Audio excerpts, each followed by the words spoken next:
Et on se retrouve, ça y est, pour ce deuxième JT du Forum Transition. Avec moi aujourd'hui pour parler métiers verts et surtout comment former les talents. C'est un vrai sujet. Nous sommes avec Stéphanie Hermann. Bonjour Stéphanie, merci d'être avec nous. Bonjour. Vous êtes la directrice des ressources humaines de chez Dalkia pour la région Méditerranée. Et nous sommes avec Marcel Ragny. Là, je vous demande toute votre concentration parce que vous allez voir autant de fonctions dans un seul être humain. Est-ce que c'est possible? Puisque vous êtes vice-président du syndicat national de l'éclairage, vous êtes président de l'entreprise Ragny et de l'UIMM06, et vous m'aviez dit que vous avez deux autres casquettes. Je suis ambassadeur French Fab et je suis un des premiers patrons militants pour le coq vert.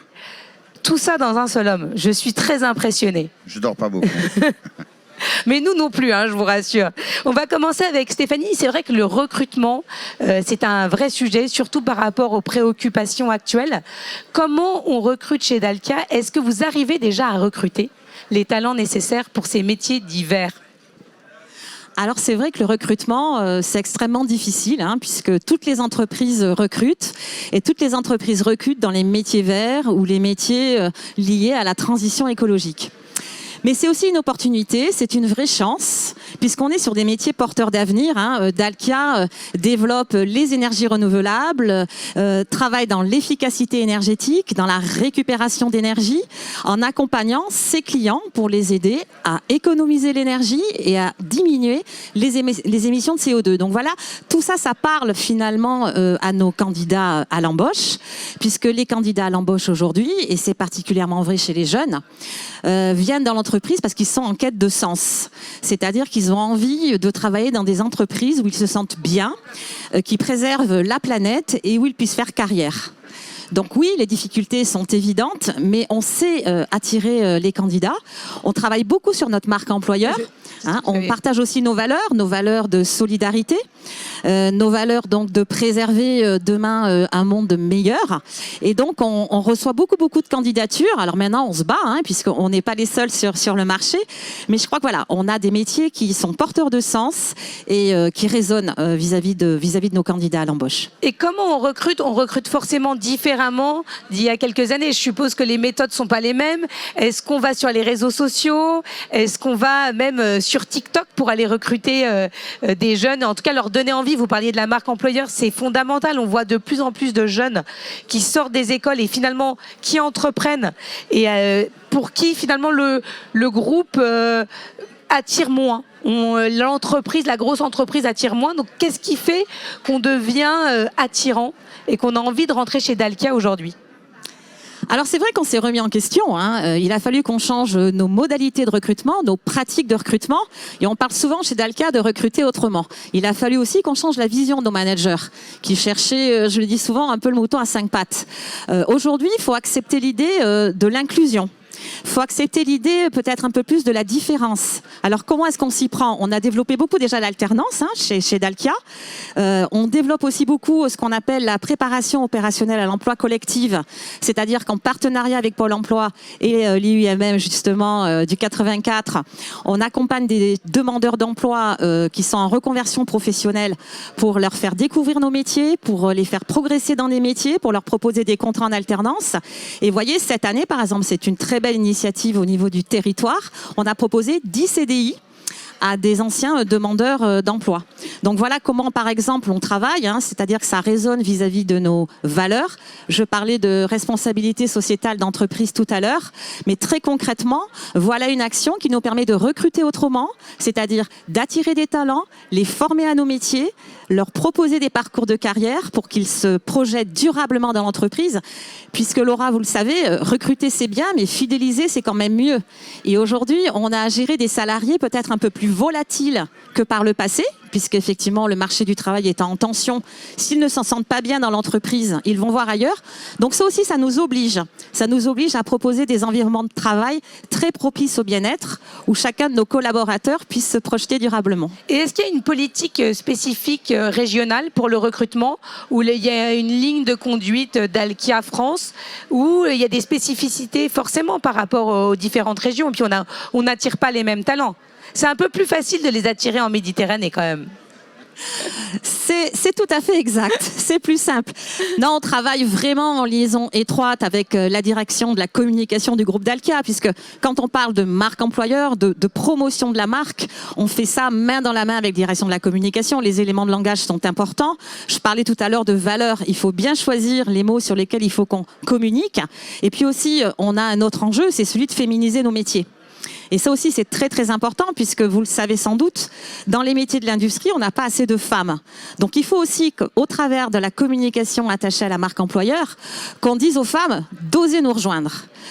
Faut qu'on casse les codes. Faut qu'on, dès le collège, des lycées, d'ailleurs, on agit beaucoup avec nos marraines auprès des collèges et des lycées, on dise à ces femmes, brisez-moi ce plafond de verre et rejoignez-nous, parce que on est convaincu que la mixité, elle est gage de performance dans l'entreprise. Et je crois que la transition écologique, elle ne peut pas se faire sans les femmes non plus. Et là, les médias ont un rôle à jouer. Nicolas Dufourcq disait très justement hier soir, il faut créer un top femmes pour que les femmes qui sortent des écoles d'ingénieurs viennent dans les grands groupes, viennent travailler. Et souvent, elles dévient, elles font une autre carrière. Donc c'est vrai qu'il faut, là aussi, en tant que média, et on est ravis de faire ce forum avec la Tribune pour attirer ces nouveaux talents, mais il faut aller les prendre vraiment, voilà, pas au berceau, mais presque. Hein. Marcel, quel regard vous portez justement sur ce recrutement particulier, hein, celui de ces nouveaux métiers, de ces métiers verts et de la difficulté à recruter? C'est essentiel. Ces métiers verts, ce sont essentiels dans les entreprises. Moi, ça fait assez longtemps qu'on s'y est mis dedans parce que j'ai toujours pensé que c'était l'avenir pour les entreprises si elles voulaient résister. On s'est tellement battu pour pouvoir continuer à produire en France qu'aujourd'hui, on a l'opportunité d'avoir cet engouement pour le Made in France, la French Fab. Et donc, je suis un fervent militant. Au-delà de ça, je crois que les entreprises doivent revoir leur concept. Ce que j'ai fait, parce qu'il faut se remettre en question. Parce qu'avec toutes vos casquettes, ça vous permet d'avoir un double rôle et d'être aussi observateur. Exactement. Donc, on voit ce qui se fait de bien chez les autres et ce qui se fait de mal et on essaye d'appliquer un petit peu des nouvelles règles chez nous. Mais je crois surtout que aujourd'hui, de plus en plus, l'employé choisit son patron, enfin, ou son entreprise en tout cas.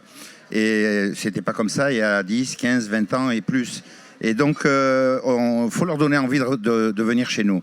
Et pour leur donner envie, il faut soigner leur lieu de travail, leur donner envie de venir au bureau parce qu'ils y sont bien, parce qu'ils y sentent bien.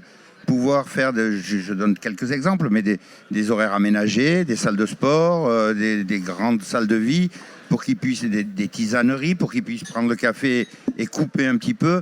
Et c'est ce que j'ai fait chez moi et je me suis aperçu et je m'aperçois que ça fonctionne puisque aujourd'hui, au sein de l'entreprise Rani, nous avons une moyenne d'ancienneté de 14 ans pour une moyenne d'âge de 34 ans. Donc c'est juste Ah, vous énorme. avez réussi le pari là. C'est celui dont on parlait, de pouvoir fidéliser et de les garder auprès de vous. C'est exactement ça. Il faut fidéliser. Il y a le recrutement parce que la croissance fait qu'on a besoin de recruter. Et là, vous parliez de réseaux sociaux. Eh bien, sur les réseaux sociaux, il faut briller par de belles actions de la part de l'entreprise, donner envie aux gens de venir chez nous. Les gens qui voient notre communication, il faut qu'elle soit positive, il faut qu'elle soit attractive et attrayante. Mais quel conseil on peut donner à tous ceux qui recrutent? Parce que ça passe par la communication, ce qui n'est pas forcément le métier d'une entreprise. Elle est pas d'être audacieux, d'une communication audacieuse pour se démarquer de ses concurrents. Alors, c'est difficile de donner des conseils à toutes les entreprises parce que chaque région est différente. Et c'est vrai que c'est plus facile d'attirer sur la Côte d'Azur que peut-être quand on est à Charleville-Mézières, même si j'aime beaucoup Charleville-Mézières. Mais il y a une chose qui est certaine, c'est qu'il y a le confort, il y a la reconnaissance au travail, il y a aussi le salaire. On est sur la Côte d'Azur et comme à Paris, les appartements sont très chers et il faut que les gens puissent vivre de leur travail et non pas travailler travailler uniquement pour vivre. Donc il faut avoir cette volonté de mettre en place des actions sociales, sociétales, mais aussi pécuniaires, parce qu'il n'y a que ça qui pourra les attirer et les retenir. Stéphanie, est-ce que vous avez du mal à recruter aujourd'hui, ici, dans la région, ou comme le dit Marcel, c'est beaucoup plus facile? Non, on a beaucoup de mal parce que déjà, on a le prix des logements. qui est très très cher. Donc oui, pour attirer, il faut qu'on accepte effectivement d'augmenter nos salaires. Alors, on a les moyens parce qu'on a la chance d'être dans un grand groupe. Et puis, vous parliez à l'instant de reconnaissance. On sait que la reconnaissance, elle passe aussi par la rémunération au juste prix de la compétence. Et qu'en tout cas, si on n'est pas en capacité de reconnaître suffisamment les compétences qui nous ont rejointes, les concurrents ne se gêneront pas pour le faire. Et on a un vrai sujet d'ailleurs avec nos concurrents pour attirer les talents. Hein. Et quand vous parliez de formation tout à l'heure, est-ce que ces formations sont destinées aux personnes qui sont déjà dans votre entreprise ou vous proposez aussi au moment de recruter de commencer par une formation pour qu'ils soient prêts à remplir le job que vous allez leur donner et leur confier? Alors on fait les deux, parce que je crois que là aussi, pour réussir, il faut oser activer bon nombre de leviers. Il n'y a pas un levier exclusif pour bien recruter, il y en a plusieurs. Donc je parlais tout à l'heure de la préparation opérationnelle à l'emploi collectif, donc pour former des demandeurs d'emploi en reconversion professionnelle, puisque nos métiers sont quand même des métiers plutôt qualifiés. Hein. Les métiers verts mobilisent beaucoup de compétences techniques. Hein. Quand on parle de technicien biomasse, quand on parle de technicien système connecté, ça renvoie à l'automatisme, ça renvoie à l'analyse de la data. Hein. Tous ces métiers finalement s'inscrivent dans la transition que nous connaissons aujourd'hui écologique. Mais nous formons évidemment, nous investissons évidemment énormément dans la montée en compétences de nos salariés. Pourquoi ? Parce que tout simplement que la transition écologique, elle induit une modification de nos métiers. Il y a des métiers qui vont disparaître, il y a des nouveaux métiers qui vont émerger. Donc si on n'accompagne pas nos salariés, et c'est bien notre responsabilité sociétale d'entreprise et notre responsabilité tout court d'employeur, c'est des gens qui vont rester sur le chemin. Donc je crois que la formation, c'est un outil, c'est un levier, au même titre que les contrats en alternance ou tous ces dispositifs d'inclusion sociale, pour permettre à l'entreprise de rester performante, puisque nous cherchons avant tout à rester performants. Nous sommes une entreprise de service, une entreprise de main-d'œuvre, mais ça passe effectivement par un maintien des compétences de nos collaborateurs pour toujours rester un peu au niveau de ces métiers qui évoluent très vite. Enfin, je fais partie quand même d'une ancienne génération, un peu comme vous. Ça n'allait pas si vite, hein, il y a 20 ans. Pas autant que moi, mais... Il y a combien de métiers différents aujourd'hui chez Dalkia? Vous savez à peu près? Bah écoutez, je devrais dire oui en tant que directrice des ressources humaines, mais je vais vous dire la vérité, non. Il y en a tellement de nouveaux chaque jour. C'est aussi la difficulté. Il y en a beaucoup, et on le voit même dans la palette des formations académiques, des mentions complémentaires. Je me suis rendue sur le site il y a quelques temps, je crois qu'il y a plus de 450 formations diplômantes, certifiantes qui sont proposées à nos jeunes ou à nos moins jeunes, parce qu'on voit bien effectivement que c'est des métiers qui recrutent. Je crois d'ailleurs qu'on prévoit d'ici les 4 ou 5 prochaines années 1 million d'emplois créés dans les métiers de la transition écologique. Donc il faut vraiment que les entreprises telles que les nôtres, on soit prêtes et on anticipe tout ce renouvellement de compétences. Alors on parle de formation, mais est-ce qu'on peut aller jusque la reconversion, Marcel ? D'avoir des salariés qui faisaient totalement autre chose et qui vont remplir ces nouvelles tâches. Allez. Je crois qu'il ne marche plus. Ça y est, il marche. Ça y est, bien entendu, puisque on l'a vu avec la crise Covid, beaucoup de personnes qui étaient dans l'hôtellerie ou dans la restauration qui se sont retrouvés avec des revenus amoindris, puisque avec 84% de leur salaire, ils n'arrivaient pas à en vivre. Et comme l'industrie fonctionnait, ou le BTP, ils ont changé complètement de métier. Donc d'un cuisinier ou d'un serveur, se retrouver dans une usine de production de luminaires, c'est tout à fait différent. Et donc là, on fait de la formation en interne, bien entendu. Et puis il y a aussi de la formation externe qui peut se faire en fonction des compétences. Mais il y a également toute cette, ce confort qu'on peut avoir dans l'industrie, puisqu'on travaille 5 jours par semaine pour la plupart du temps. On ne fait pas obligatoirement les 3-8, donc on a toutes nos soirées, on a tous nos week-ends.